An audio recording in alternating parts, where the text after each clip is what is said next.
Hello નમસ્કાર મિત્રો, તમારું સ્વાગત છે અમારી એક આ નવી યુટ્યુબ ચેનલની અંદર। તો તમે વહાલા વિદ્યાર્થી મિત્રો જાણો છો કે ગુજરાત રાજ્યમાં ગુજરાત સરકાર તરફથી આપણે ઘણી બધી સ્કોલરશિપનો લાભ મળે છે, બરાબર। ત્યાં આપણને ભણવામાં આગળ મદદરૂપ થાય છે। તો એમાંની એક એવી સારી અને સરળ આપણે એપ્લાય કરી શકીએ તેવી સ્કોલરશિપ છે જેનું નામ છે શિક્ષણ સહાય સ્કોલરશિપ। હવે આ સ્કોલરશિપ છે એ કેને મળશે, બરાબર। તો સૌથી પહેલા પ્રશ્ન એ છે, આ સ્કોલરશિપ છે આપણે જેના પાસે લાલ બુક અથવા લાલ ચોપડી અથવા તેને ઈ નિર્માણ કાર્ડ કહેવાય છે, હવે એવા કાર્ડ ધારકોને આ સ્કોલરશિપ મળવાપાત્ર છે। તો આ સ્કોલરશિપને તમે સ્ટેપ બાય સ્ટેપ કઈ રીતે એપ્લાય કરી શકો છો તે આ વિડીયોની અંદર આજે આપણે ચર્ચા કરવાની છે। અને જેની પાસે એ લાલ બુક અથવા ઈ નિર્માણ કાર્ડ નથી તો તેને કઈ રીતે એપ્લાય કરવું તે હું આના નેક્સ્ટ વિડીયોમાં અવશ્ય કહીશ। તો સૌથી પહેલાં તમારા મોબાઈલ કે ક્રોમમાં, બરાબર, મોબાઈલ કે લેપટોપમાં તમારે ગૂગલને ઓપન કરી લેવાનું રહેશે। હવે ઓપન કર્યા બાદ તમારે લખવાનું રહેશે સન્માન પોર્ટલ। સન્માન પોર્ટલ લખશો એટલે તમારી પાસે એક આવો ઇન્ટરફેસ આવી જશે। હવે એમાં સૌ પ્રથમ જે પહેલી વેબસાઇટ છે sanman.gujarat.government.in, તો એમાં ક્લિક કરી લેવાનું રહેશે। ક્લિક કર્યા બાદ થોડીક વેબસાઇટ લોડ થઈ પછી એક આવો ઇન્ટરફેસ આવશે।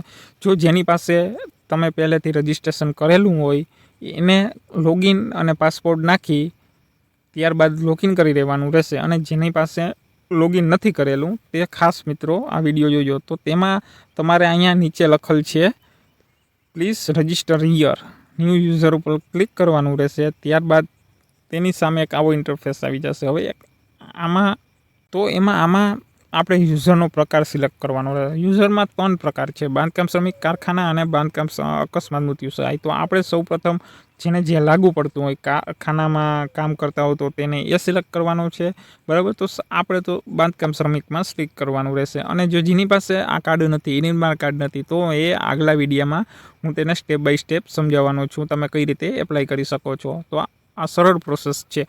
હવે શ્રમયોગીનો આધાર કાર્ડ નંબર અને ઈ નિર્માણ કાર્ડ નંબર, બરાબર, જેને 10 આંકડામાં ઈ નિર્માણ કાર્ડ નંબર છે તેને અહીં નાખવાના રહેશે। તો ચાલો આપણે આ ઈ નિર્માણ કાર્ડ અને આધાર કાર્ડ નાખી લેશું।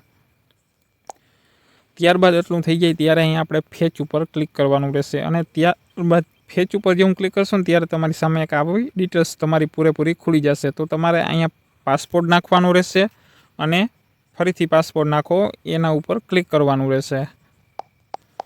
આટલું થઈ જાય ત્યારબાદ પાસપોર્ટ નાખી અને ક્રિએટ ઉપર ક્લિક કરશો એટલે તમારું અકાઉન્ટ સક્સેસફુલ ક્રિએટ થઈ જશે, બરાબર। તમારે અહીં લખેલે આવી જશે સન્માન પોર્ટલ પર તમારું રજિસ્ટ્રેશન થઈ ગયું છે। તો ત્યારબાદ ઓકે કરી અને અહીંયા આપણે પાસપોર્ટ નાખી દેવાનો રહેશે, બરાબર। તો ત્યારબાદ આપણે સામે આવો ઇન્ટરફેસ ખુલી જશે, બરાબર। તો તમારે આપણે શિક્ષણ સહાય માટે એપ્લાય કરવાની જે સ્કોલરશિપ મળે છે તે શિક્ષણ સહાયની સ્કોલરશિપ મળે છે તે ઉપર આપણે ક્લિક કરવાનું રહેશે। આ ક્લિક કર્યા બાદ તમારી સામે આવો એક ઇન્ટરફેસ ખુલશે। તો આપણે જાજો સમય નથી બગાડવો એટલા માટે તમને શોર્ટમાં કહું તો કે ધોરણ 1 થી 5 અહીં લખેલ છે, ધોરણ 1 થી 5 ને સામે સહાયની રકમ છે। એવી રીતે તમે જે પણ કોર્સમાં અભ્યાસ કરો છો તો તેની સામે તેની મળવાપાત્ર રકમ, સહાયની રકમ છે તે તમને લખેલ જ છે। હવે આપણે થોડું સ્ક્રોલ કરીએ એટલે આપણે જરૂરી દસ્તાવેજો એ તો આપણે ખૂબ જ મહત્ત્વના છે, કારણ કે તે તમારે બધા જ દસ્તાવેજો લઈને અપલોડ કરવાના થશે। તો સૌથી પહેલો દસ્તાવેજ છે બોનોફાઇડ, બરાબર, શાળા કોલેજનું બોનોફાઇડ। પછી લાભાર્થીના બાળકના પાસપોર્ટ સાઇઝના ફોટો જોશે, બાળકની આધાર કાર્ડની નકલ જોશે, બાળકના ગયા વર્ષની રિઝલ્ટની ઝેરોક્સ જોશે। ત્યારબાદ ફી ભર્યાની પહોંચ જોશે। ત્યારબાદ આપણે જોઈએ તો કે હોસ્ટેલમાં રહીને જે અભ્યાસ કરે છે ને તો તેને એક સહી સિક્કાવાળું પ્રમાણપત્ર મેળવવાનું રહેશે, તે અપલોડ કરવાનું રહેશે અને હોસ્ટેલ ફી ભર્યાની પહોંચ સાથે। પછી જો આપણે કોઈ પણ પુસ્તક ખરીદેલા હોય, કોઈ પણ શોપ ઉપર પુસ્તક ખરીદેલા હોય તો તેનું ઓરિજિનલ બિલ જોશે, બરાબર। ત્યારબાદ આપણે લાભાર્થીની અટક તેમજ નામ તેના અલગ અલગ પડતા હોય, બરાબર। વિદ્યાર્થીની અટક અને લાભાર્થીની, બરાબર, અટક તો તેના નામ અલગ અલગ પડતા હોય તો તેના માટે એક એફિડેવિટ કરાવવાનું રહેશે।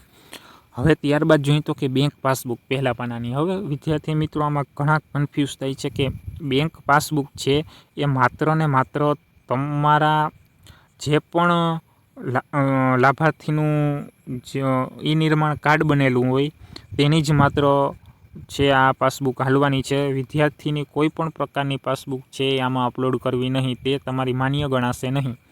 તો હવે ત્યારબાદ આપણે એક એફિડેવિટ, જો તમારી સહાય છે એ 5,000થી વધુ હોય તો તમારે તેની માટે એક એફિડેવિટ કરાવવાનું રહેશે. તે તમારા વકીલ પાસેથી કરીને તમે આમાં અપલોડ કરવાનું રહેશે. ત્યારબાદ આવશે આવકના દાખલાની વિગત, બરાબર. અને એફિડેવિટ માટે અહીં ક્લિક કરવાનું રહેશે. તે તમારે એક પેજ ખુલી જશે, તેમાંથી તમારે એ પ્રિન્ટ કાઢીને તમારે એમાં એફિડેવિટ કરાવવાનું રહેશે. હવે ત્યારબાદ એટલું થયા પછી આપણે અહીં એક્સેપ્ટ કરવાનું છે. એક્સેપ્ટ થયા બાદ અહીંયા તમને એક સાઈડમાં એપ્લાય નામનો ઓપ્શન આપશે, તો એમાં એપ્લાય કરવાનું છે. હવે એપ્લાય કર્યા બાદ તમારી સામે આવો એક ઇન્ટરફેસ ખુલી જશે.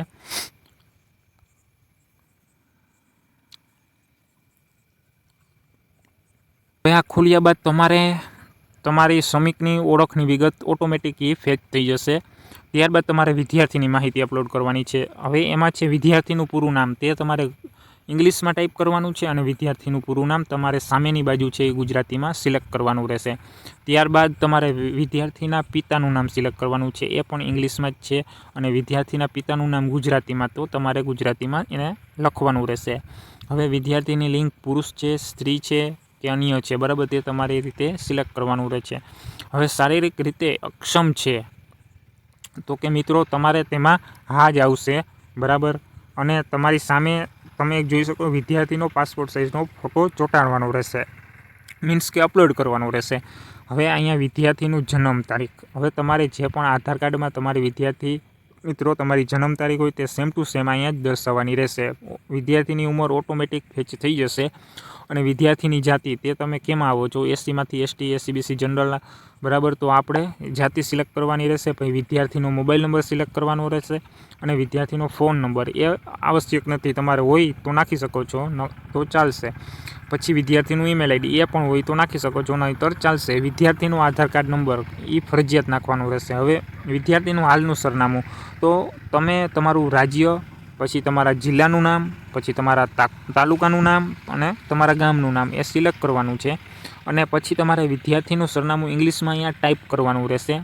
અને તેની સામે જ વિદ્યાર્થીનું સરનામું ગુજરાતીમાં અહીં ટાઈપ કરવાનું રહેશે. ત્યારબાદ તમારે પિનકોડ નંબર નાખી દેવાનું રહેશે. હવે તમે આ હાલના સરનામા પ્રમાણે તમે દર્શાવેલ છે. હવે તમારું કાયમીનું સરનામું જો અલગ હોય તો અહીંયા તમારે વિગત બાય વિગત નાખવાની રહેશે. અને તમારું હાલનું સરનામું અને કાયમી સરનામું બે ઇટ ઇઝ સેમ હોય તો તમે અહીં ઉપર મુજબ છે અહીંયા ક્લિક કરશો એટલે તમારું બે સરનામું આવી જશે. અને ત્યારબાદ તમારે અહીંયા સેવ ઉપર ક્લિક કરવાનું રહેશે. ત્યારબાદ તમે જેવું સેવ ઉપર ક્લિક કરશો એટલે તમારી સમક્ષ એક આવું ઇન્ટરફેસ ખુલી જશે, જેમાં આપણે સ્કીમ ડિટેલ્સ નાખવાની રહેશે. તો વિદ્યાર્થી મિત્રો, આપણે સહાયની વિગતમાં માત્ર આપણે શિક્ષણ સહાય જ ખુલશે, બરાબર. આપણે શિક્ષણ સહાય માટે ફોર્મ ભરીએ છીએ તો તે એક જ વિગત ખુલશે, તો એના ઉપર ક્લિક કરવાનું રહેશે. ત્યારબાદ અભ્યાસક્રમમાં હવે બધાને અલગ અલગ અભ્યાસ હોય છે. તો મારા કેસમાં શાળાને લગતો અભ્યાસ છે, તો કે શાળામાં આવશે. તમારે જો સ્નાતક હોય, અનુસ્નાતક હોય કે ડિપ્લોમા, તમે ગમે તે સિલેક્ટ કરી શકો છો. તો આપણે શાળા સિલેક્ટ કરવાનું છે. ત્યારબાદ ડિગ્રી ધોરણ, હવે ડિગ્રી ધોરણમાં આપણે જોઈએ તો તમે શેમાં અભ્યાસ કરો છો, 11-12માં 1 થી 5, 6 થી 8 કે 9 થી 10, તો આપણે 11-12 સિલેક્ટ કરવાનું રહેશે. તમે ગમે તેમાં ધોરણમાં ભણતા હો તે મુજબ તમે સિલેક્ટ કરી શકો છો. અભ્યાસનું વર્ષ, હવે એમાં જોવાનું છે તમે કેટલા સેમ છે. આપણે મોસ્ટ ઓફલી શાળા હશે તો એક જ સેમ હશે, બરાબર, તો આપણે એકમાં સિલેક્ટ કરવાનું રહેશે. હવે આ થઈ ગયા બાદ તમારે જોવાનું છે એડમિશન મળવાની તારીખ. તમને જ્યારે પણ એડમિશન આપ્યું હશે તેમાં તમારી તારીખ મેન્શન જ હશે, તમારી એડમિશન લેટરમાં મેન્શન હશે, તે મુજબ તમારે અહીંયા તારીખ સિલેક્ટ કરવાની છે. ત્યારબાદ આવશે શૈક્ષણિક સત્રનું વર્ષ. તમારું શૈક્ષણિક સત્ર છે તો એમાં આપણે શૈક્ષણિક સત્રમાં તો 2025-2026 જ આવશે.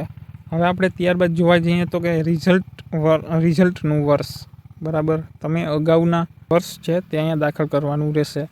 ત્યારબાદ તમારો રાશન કાર્ડ નંબર આવશે, બરાબર. આપણે રાશન કાર્ડ નંબર નાખી દઈએ છીએ 111. તમે તમારા રાશન કાર્ડમાં જોઈ અને નાખી લેજો, બરાબર. ત્યારબાદ આવશે આપણે શાળા કોલેજનું નામ. હવે તમે કઈ શાળામાં અભ્યાસ કરો છો અથવા કઈ કોલેજમાં અભ્યાસ કરો છો એનું નામ આવશે. ત્યારબાદ તમારે જો સહાય રૂપિયામાં અને હોસ્ટેલ સહાય અને પુસ્તક, આ 3 પ્રકારની સહાય છે. એમાં આપણે સ્કૂલ ફી, જો તમે સ્કૂલ ફી ભરી હો તો તમારે તેને અહીં નાખવાની રહેશે, અહીં દર્શાવવાની રહેશે, બરાબર. ત્યારબાદ આવશે આપણે હોસ્ટેલ ફી. હોસ્ટેલ ફીમાં આપણે જે પણ ફી ભરી હોય તો તમારે હોસ્ટેલ ફીમાં તમે જો ફી ભરી હોય તો તમે નાખી શકો છો. અથવા તો 0 તમે કરી શકો છો। એવી જ રીતે પુસ્તક ફી છે, જે પુસ્તક તમે લીધું છે બરાબર, દુકાનેથી કોઈ પણ પુસ્તકની ખરીદી કરી છે તો તેનું પાક્કું બિલ રજૂ કરવાનું રહેશે। તો તેમાં પણ તમે જેટલી સહાય લીધી હોય તે અહીં નાખી શકો છો અથવા તેને પણ 0 કરી શકો છો। હવે વિદ્યાર્થી મિત્રો ખાસ કરીને આ વિગત જોજો, કારણ કે તમારી જે પણ સ્કોલરશિપ આવવાની છે, જે પણ સહાયની રકમ મળશે તમને, આ તમે જે પણ અકાઉન્ટ નંબર આપશો ને એ જ અકાઉન્ટ નંબરમાં જમા થશે અને એ અકાઉન્ટ નંબર પણ સાચા હોવા જોઈએ, કારણ કે આ અકાઉન્ટ નંબર વિદ્યાર્થી મિત્રોનું નહીં હાલે, એના જે પણ કાર્ડમાં, નિર્માણ કાર્ડમાં જે પણ અકાઉન્ટ નંબર નાખેલું છે તે જ લાભાર્થીનો અહીંયા અકાઉન્ટ નંબર ચાલશે। તો આપણે વિગતવાર જોઈ લઈએ તો બેંકનું નામ છે, પછી બેંકની શાખા છે, IFSC કોડ છે, અકાઉન્ટ નંબર છે અને બેંક હોલ્ડરનું નામ સામાન્ય રીતે આ ચોક્કસ, સરળ અને ચોકસાઈપૂર્વક નાખજો, તેથી તમને શિષ્યવૃત્તિ જે છે, સ્કોલરશિપ મળે છે તે આવવામાં સરળ રહે। ત્યારબાદ આપણે અહીંથી સેવ કરવાનું છે। સેવ કરી અને તમે નેક્સ્ટ પેજમાં ચાલી જશો, જેમાં તમારે ડોક્યુમેન્ટની ડિટેલ્સ નાખવાની છે બરાબર। તો એમાં સ્ટેપ બાય સ્ટેપ બધા ડોક્યુમેન્ટ નાખવાના છે અને ખાસ કરીને જે પણ તમે દસ્તાવેજો, ડોક્યુમેન્ટ રજૂ કરો છો તો તમારે તેની પહેલાં પ્રિન્ટ કાઢી પછી તમારે તેમાં સ્વપ્રમાણિત કરી અને તમારી સહી કરી લેવાની રહેશે। વિદ્યાર્થી મિત્રો, તમારી સહી કરવાની છે અને ત્યારબાદ જ તમારે તેને અપલોડ કરવાના છે અને તેની સાઇઝ છે 1 MB કરતાં ઓછી હોવી જોઈએ। JPGમાં અપલોડ કરો તો પણ ચાલશે, PDFમાં કરશો તો પણ ચાલશે। તો હવે પહેલું ડોક્યુમેન્ટ છે વાર્ષિક આવકનો દાખલો બરાબર, એ ફરજિયાત નથી। પછી નીચેમાં જોઈએ તો કે શાળા કોલેજ સંસ્થાનું ઓરિજિનલ બોનોફાઇડ, તે ઓરિજિનલ બોનોફાઇડ જ અહીંયા રજૂ કરવાનું છે, સ્વપ્રમાણિત કરીને સહી કરવાની નથી, તેમાં ફક્ત અને ફક્ત ઓરિજિનલ બોનોફાઇડ જ રજૂ કરવાનું છે।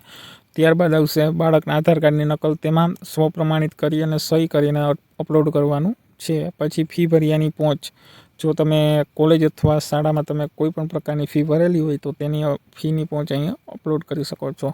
પછી બાળકના ગત વર્ષના પરિણામની નકલ, તો તમે જે અગાઉના વર્ષમાં જે પણ ધોરણમાં અભ્યાસ કર્યો હોય તેનું રિઝલ્ટની અહીંયા નકલ સ્વપ્રમાણિત કરીને અપલોડ કરવાની રહેશે। ત્યારબાદ છે આપણે હોસ્ટેલ સંસ્થાનું સહી સિક્કાવાળું ફી ભર્યા, જો તમે હોસ્ટેલમાં રહીને અભ્યાસ કરો છો તો તમે તેના પાસેથી હોસ્ટેલમાં જઈ અને તમારે સહી સિક્કાવાળું પ્રમાણપત્ર રજૂ કરવાનું રહેશે। રેશન કાર્ડની નકલ સ્વપ્રમાણિત કરીને સહી કરવાની છે, ત્યારબાદ જ અપલોડ કરવાનું છે। હવે જોઈએ પુસ્તક સાધન સહાયનું બિલ, જો તમે પુસ્તક ખરીદેલા હોય તો તેનું ઓરિજિનલ બિલ અહીંયા રજૂ કરવાનું રહેશે। ત્યારબાદ આવશે જો લાભાર્થીની અટક અને તેમજ નામ જો અલગ અલગ પડતા હોય ને તો તેની પાસેથી એક એફિડેવિટ મંગાવવામાં આવે છે, જે વકીલ પાસેથી એફિડેવિટ કાઢીને અહીં અપલોડ કરવાનું રહેશે। હવે ત્યારબાદ ખાસ જોજો, હવે જ છે નોંધાયેલા શ્રમિક બેંકની પાસબુક, જે પણ નોંધાયેલો શ્રમિક છે જેનું પણ કાર્ડ બનેલું હતું એમાં તમે જે પણ બેંક અકાઉન્ટ નંબર નાખેલા છે તે જ બેંક અકાઉન્ટની જે પાસબુકની પહેલા પાનાની નકલ છે તે જ અપલોડ કરવાની રહેશે અને આપણે આગળ પણ એના બેંક અકાઉન્ટ નંબર નાખેલા હતા। હવે ત્યારબાદ જોઈએ તો કે એફિડેવિટ, 5000થી વધુ જો સહાય તમારે મેળવવી હોય ને તો તમારે વકીલ પાસે જઈ અને એક એફિડેવિટ અથવા સમંત્રીપત્ર એ અહીંયા રજૂ કરવાનું રહેશે।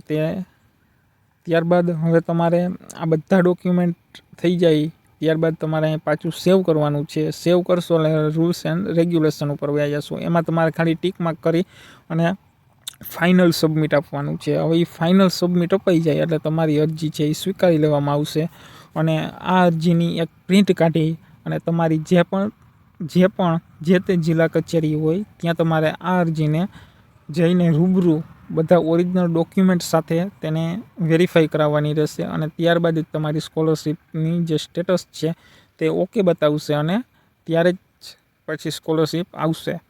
તો વિદ્યાર્થી મિત્રો, તમને આ વિડીયો કેવો લાગ્યો? જો તમને સારો લાગ્યો હોય તો લાઈક કરો અને આવા જ એક ઇન્ફોર્મેટિવ વિડીયો જોવા માટે અમારી ચેનલને સબસ્ક્રાઈબ કરો અને હું તમને આવા જ સારા અને તમને લગતા, વિદ્યાર્થી મિત્રોને લગતા ને આવા વિડીયો હું બનાવીશ।